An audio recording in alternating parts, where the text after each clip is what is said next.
பரமக்குடியில் இரண்டாவது கணவரால் சுத்தியால் முகத்தில் அடித்து மனைவி கொலை செய்யப்பட்டுள்ளார். குடும்ப தகராறு கொலையில் முடிந்ததன் பின்னணி என்ன? ராமநாதபுரம் மாவட்டம் பரமக்குடி திருவள்ளுவர் நகரைச் சேர்ந்தவர் காளிமுத்து, அவரின் மனைவி ராணி. இவர்களுக்கு 2 மகன்களும் 1 மகளும் உள்ளனர்.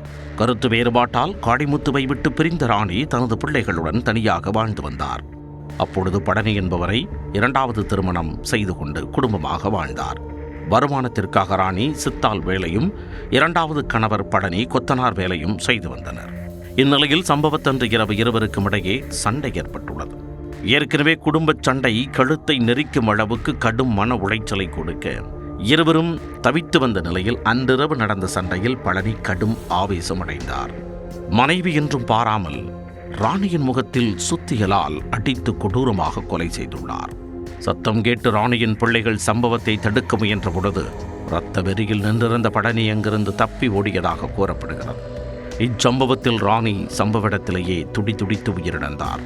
இத்தகவல் அறிந்து சம்பவ இடத்திற்கு வந்த போலீசார் உயிரிழந்த ராணியின் உடலை கைப்பற்றி உடற்கூராய்விற்காக பரமக்குடி அரசு மருத்துவமனைக்கு அனுப்பி வைத்தனர்.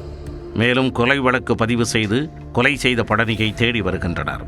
அவர் கைது செய்யப்பட்ட பின்னரே கொலைக்கான காரணம் என்ன என்பது குறித்து தெரிய வரும்.